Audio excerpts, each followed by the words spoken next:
Cheers, everybody. Welcome. Welcome to another episode of Bourbon and Booze. It is Tuesday. It's whiskey day. Hopefully you're having a great week. I know I am. I'm having a pretty good week if the allergies stay down a little bit. But yeah, so today's whiskey day, and we have a great whiskey, kind of a unique whiskey that you can only get in certain places here in Texas. So sorry about that, but if you like what we do, make sure you hit that like and subscribe. It means a lot to us. Make sure you leave comments too. I love interacting with y'all. Sometimes it's a few days late, but I try to get to you quickly. Today we're doing another whiskey from, or bottle from one of my very favorite distilleries, from Acre Distillery here in Fort Worth.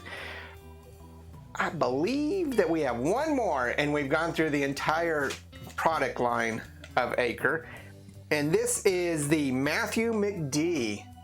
And it hasn't been opened. Has not been opened. Imagine that. I believe I've had this at the distillery, but this one has not been opened. This is the Matthew McD Straight Malt Whiskey. So it's not a bourbon. Its proof is 43% or 86 proof, which I actually think is a little bit low for Acre. Usually they're 100 like 90 or 100. Yeah, usually they run about 100. Non-age statement. I think I got their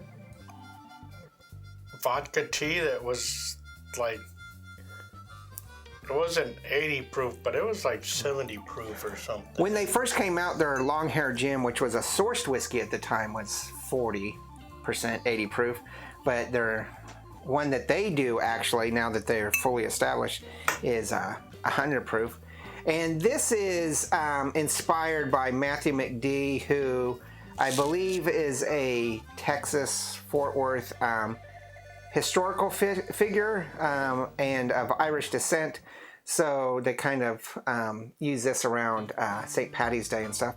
There is a whole story on this, and you can also read all about the different variations, because most of what they have whiskey-wise has to do with Fort Worth history, the Old West. So you can read about all of those on their website at Acre Distillery. And the problem with this not being open is that I'm challenged when it comes to opening stuff. What do you toss out in the trash?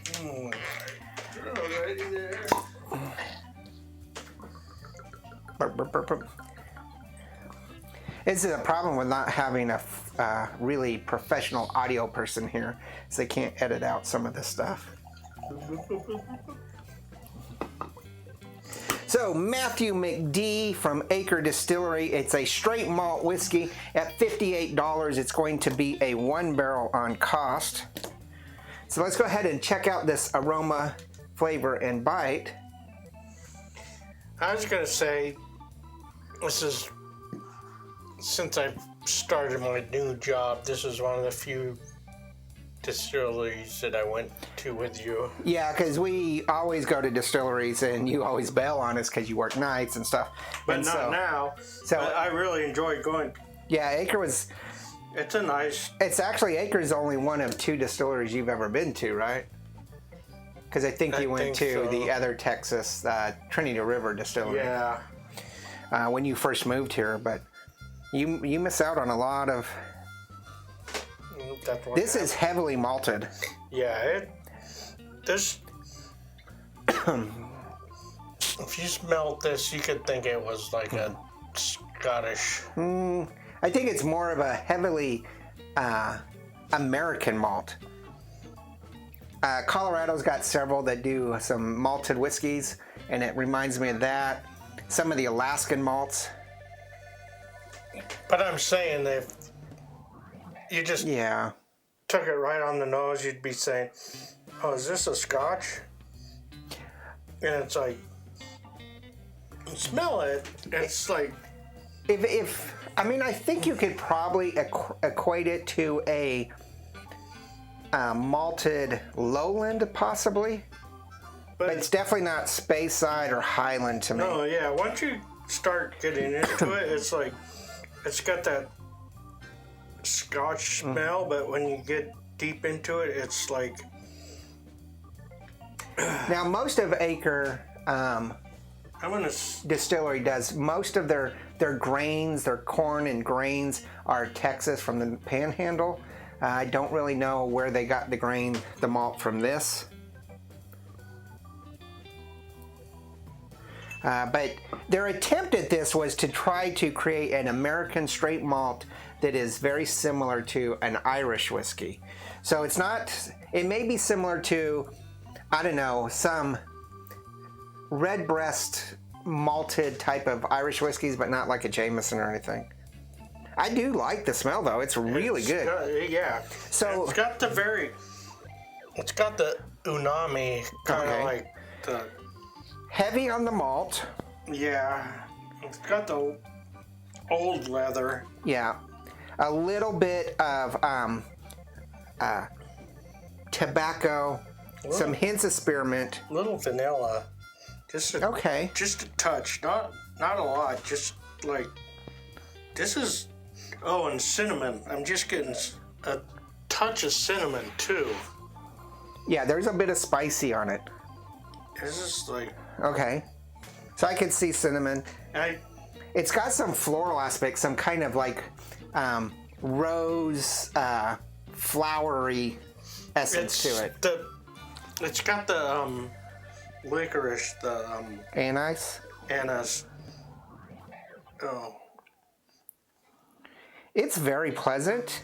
But it's also, if you're a bourbon fan or an American straight whiskey fan, this is going to take you in a different direction, which I strongly suggest you do and learn about all of this stuff, because if you're a Scotch fan, this is like probably be an easy transition into American whiskey. This is like, ooh, it just got heavy cinnamon and spearmint, almost a varathane. So a little bit of that alcohol the longer it sits. Yeah, that paint varathane. I got a little bit of honey in there too. It's got that sweetness. It's very aromatic. I like it. So I would almost, it's difficult because it's so different than most of what we do. I'm going to say that the aroma on this is probably a 4. You're giving it 3.5. Okay, I'm giving it a 4 because I was going to give it a 4, but I was kind of like toning it down. I think it's got a great aroma. I could sit here and smell this all day. Yeah. Okay, let's go ahead with flavor.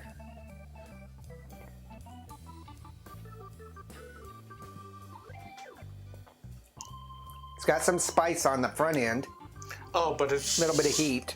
But it's silky smooth too. It's refreshingly smooth, meaning it's cool. So when you drink whiskey, at least for me, there are two types of immediate flavor. It's a warm flavor or it's a cool flavor. And this is a cool flavor up front. I don't know that it's necessarily smooth because it's got a pretty back end lingering effect going on, but it is very flavorful. It is smooth. It's you're just straight across. The cinnamon too. Like I just took the cinnamon is just like, oh, this is so good. Yeah, this definitely is reminiscent of a kind of a cinnamon flavored whiskey, but very light. No, you don't get the cinnamon in the flavor. It's just the. No, I get in the flavor. I get it in that malt. I'm getting the malt. Oh. Kind of a hay or grain kind of flavor. So the earthy, like I said, the umami, the earthy flavor that is just like this. This is spectacular. You went straight fours. I'm actually going to do a 3.5 on this. It is really a great flavored whiskey, but there's a little bit of that alcohol, neutral grainy. I don't think there's neutral grain, but that kind of essence to it that's kind of detracting and making it a little bit of I don't know, chemically to me. So I give it a 3.5. On the bite, I'm also giving it 3.5. I think there's a really strong back end heat lingering to it. I don't find the bite this has... You and I are so different on bite because there's things that I'm like, really, this got a big bite, not this, but it's got a big bite, and you're like, there's no bite. And then I'm like, this is smooth, and you're like, it's got a big smooth. bite.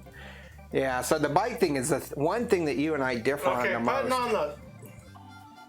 Putting the water in kind of ruins it to me. Oh, definitely. It just like... brings out the varathane. Yeah. The chemical varathane. You don't got the cinnamon or anything anymore. It's just like...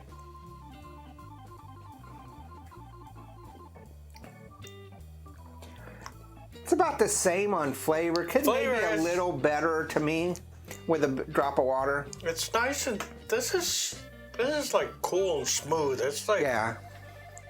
And the water doesn't really do anything for the bite. So when we look at this, because of the price, you're at a strong 13 and I'm at a 12, which is a 12 is a solid, rock solid 3-barrel, and a 13 is a heavy, or is a very light, very heavy 3-barrel, just over a 3-barrel.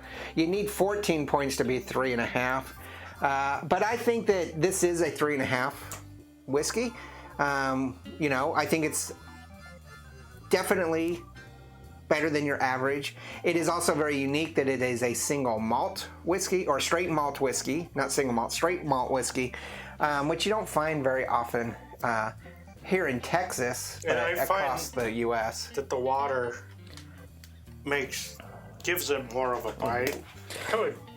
Getting a lingering mintiness on the aftertaste. I wouldn't do this. I'd just do this straight. I would do this straight, no water. Maybe might try it with a ball ice, a slow and that's melted the ball thing ice. We've talked about, because we do it with the water, but we never do it chilled. And we have plenty of ice. I mean, we have... That might change it altogether. I don't know. Yeah. Tell us what you think. This is... I mean, $60 is a little... Well, and you can only get it at the distillery or local liquor stores. I'm not sure if you can get Acre outside of Texas or even North Texas, but... It's really, really good. Yeah, and I like the story behind it and everything, and that it is a straight malt whiskey, which, like I say, is very unique in the United States, in my opinion. I mean, obviously there's going to be viewers that say, well, there's this, this, and this, but in the scale of what's available out there, straight malt whiskey is very small in the U.S. Yeah. I like this. I'm really excited to try some cocktails with it. I know this is a staple for some cocktails at the distillery. They have a huge selection of different cocktails they do with all their alcohol they do, because they do gin, vodka, liqueurs, and whiskeys. And I know when we went there just that one time, I did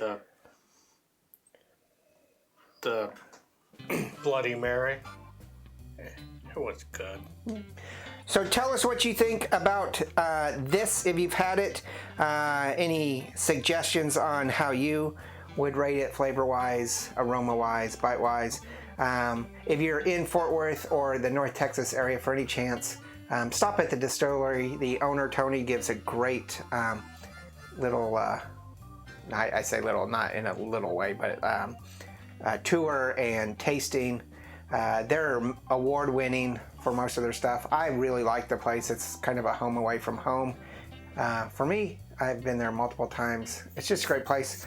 And no, they don't sponsor us, even though we have everything they have. So, tell us what you think. Make sure you do hit that like and subscribe. Check out Instagram, Facebook, Twitter, TikTok, and all of our merchandise. And remember that tomorrow is coffee, and we'll have another coffee. I think it's a U.S. coffee. We've been doing a lot of Far Eastern coffees lately. So I think we have a local American coffee. And then, of course, Thursday is another whiskey, a special whiskey that you can get pretty much anywhere, but you probably have missed it because you went somewhere else. So I'm excited about that. And then Friday is cocktails with Cody. Hopefully he'll be back, and we'll see you next time. Remember, there's no bad... Oh, this rating is 3.5, by the way. There's no bad whiskey. There's only good whiskey and great whiskey, and this is really good whiskey. I'm just saying it's great. Cheers. Later.